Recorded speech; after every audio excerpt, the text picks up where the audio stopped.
Easy girl, it's just another meteorite. Hon, old buddy, do you read me? Loud and clear, kid. What's up? So a script from Empire Strikes Back. It's a lot different reading the script versus watching the movie. As you can see, the format and the dialogue that goes on, and I think film directors they do a lot of reading, hours and hours of just reading script and going over it. So notice that there's a specific format that they follow, and what we're going to learn today is the format for doing our scripts. First of all, I'm doing this in Google Docs, and the reason is because, and there is free, easy software that will do a lot of this document formatting for you. So basically, we're not going to use that today because, yeah. Oh, I'm recording. Yeah. Where was I? Oh, we're not going to be using the software because we're going to format it hard code. We're going to format it in Google Docs ourselves just so that we can learn the formatting. And then next time, maybe you can use the software if you want because you'll already know how to do it on your own. So first of all, go to File Page Setup. Make sure your margins are all 1 inch except for the left, 1.5. And then you'd hit OK. Now the title page, well, first of all the font is Courier or Courier New 12 point, and then the title page, unfortunately in Google Docs you can't center it horizontal or vertically on the page like you can in Microsoft Word. So you just gotta use enters, or you can do a table and center it. So with your headers, make sure you go to Insert Header, and then make sure it's continuous for the number. So it's see how there's 1, 2. You shouldn't have to type every page number in there. It should do that automatically for you. And then you can do Act 1, put it in the top middle, and then skip 3 lines, 3 line breaks. And then usually you always start out with the film script with fade in all caps. And then it's usually from black. This is how films start. And it's left align. Okay. Now, this is one of the most important things. It's the scene headings. This is like the locations of where it's at. The first is the general location, then the specific location, and then the time of day. So it's really important it's left aligned. If it's something happens inside a room or inside a house or in buildings, then it's INT for interior. But make sure you get those because those are really important, especially when you use your script and you want to start filming. You can like find all those locations so you can record them all at the same time if you can. If you have a title overlay like 3 days ago or the next day or 1953, you know, this is how you can do a title over and then the text. This is the character. Now, where I'm going to talk about margins. I told you the margins all the way across, but now I'm going to talk about the tabs on the top. Now these can vary slightly depending on what reference or who you talk to, but this is what I found from a couple reliable sources. But you start out with 2 inches left, and the references I'm giving are based on already 1.5 inches for your margin. So I'm going to start from that 1.5. So if you add them up, for 2 plus 1.5, that's actually 3.5 in total. So left 2.5. And to do this, what you'll do is, let's say you have your name. So let's say I have Jake. Okay, I'm going to take his name, take this left indentation, and drag it to 2 inches.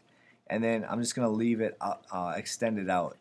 Now for the dialogue, okay, the dialogue starts out at 1, okay, and it stretches to 4.5.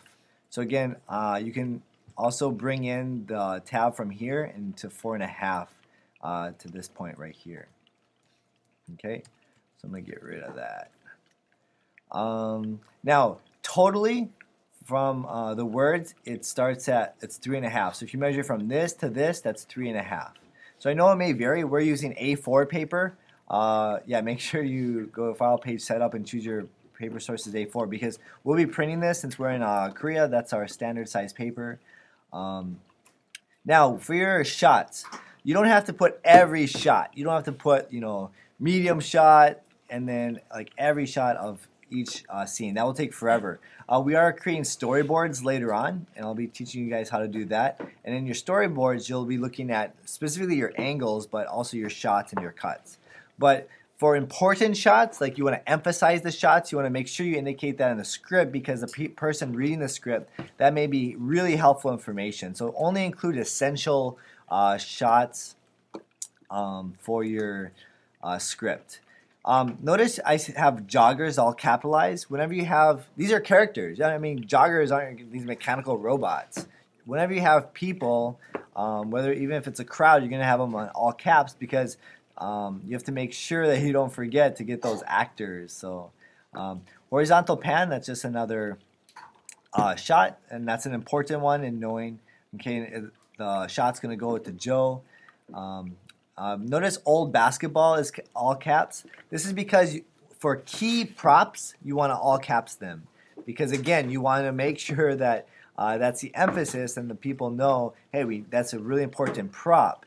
Also, if the phone rings, that might be an all caps like rings, because that's a key part maybe of your storyline, is that ringing of the phone, maybe to give the bad news of what happens. So that's important. Now, we're done with that scene. Now we're moving on. Same location, Hunt Park, but now it's a bench near the court. Okay, and then it describes. Now, the first time you mention the person's name, you all caps them in the script. And this is for the description, for the scene heading. Again, these are scene headings. They're also called slug lines. I like that reference. But make sure that happens for that. So notice I have Joe all capitalized here. That's the first time we see him. But then later on, Joe isn't capitalized because that's the second time. So only when they're introduced to the character, you do it for the slug lines for that. Now, this right here is called parenthetical. Okay, this gives a description of the character and how they're going to act. So if Jenny's going to say these lines, she needs to know, your actor needs to know how she needs to say them. Does she need to say I'm happy or sad? In this case, it's going to be curious. For this, it's a 1.5 right here, and then up to 4, and then 2.5 wide. Now, you don't have to put your cuts, but you should put your important cuts. So if you're doing a match cut, which would be a really important thing to do, you would indicate that, because that's a main cut. If you're just going to do a cutaway shot to it's not really essential, because you can indicate that in your storyboards.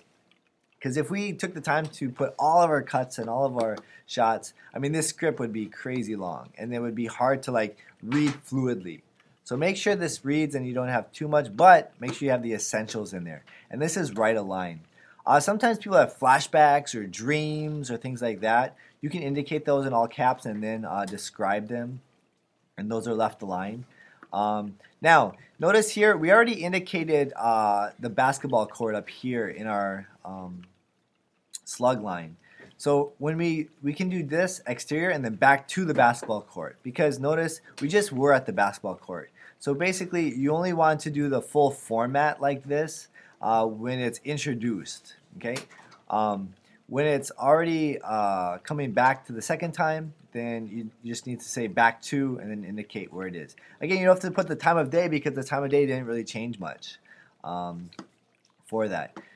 Now here's Joe. Who are you? Surprise. Now OS. Let's say the camera is on Joe, and Joe is saying, "Who are you?" And you don't want to pan back to Jenny and say, "Why are you alone?" You just want to emphasize Joe and focus on Joe.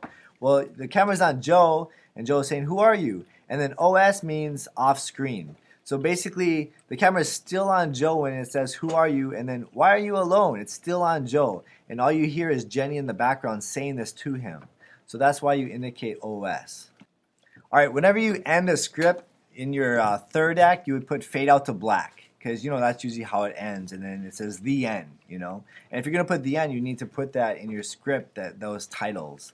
But sometimes you fade out to black in the middle, and if you say the next day, big breakage of time, you fade out to black. Otherwise, it's all cuts, and you don't need to indicate that. And again, that's right aligned. And then you do 3 breaks for end of an act. So end of act 1, make sure there's 3 breaks between the before the last line. Remember, the last line doesn't have to be fade to black, okay, for the end of Act 1, but it does for the end of Act 3. Now, as you can see, there's a lot of formatting. It can be kind of tedious at times. What I would do is I would try to, let's see, go to your dialogue, and I would set up a template for your dialogue.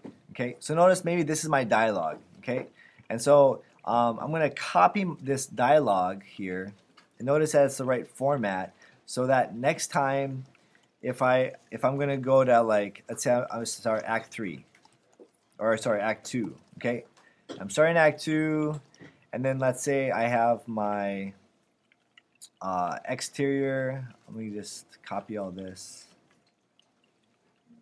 So I would just make sure it's the right format before you paste in what you typed before, so that, and notice that it kept the same tab stops. Okay, and then all you have to do is change this. So maybe now it's not a bench. Now it's maybe the restrooms. Okay, and it's still the afternoon, and then you can have your description here. Okay, you just type in your description, and then for Jenny. Again, maybe Jenny's talking again. Okay, so maybe for the description is Jenny walks past the restroom, like on her way to go see the other guy on the basketball court. And so notice Jenny's already here. If it's not Jenny talking, you can just change that. And maybe he's not curious. Maybe now he's happy because he has a friend. Okay, and then for the text, you can just change your text and what he's speaking. But notice the format is the same, and it makes it a lot easier to do that. So that's a brief summary on script writing and the format. Again, it can be tedious, but once you do your first script this way, I'm sure you'll learn it well, and then you can take the shortcuts later on.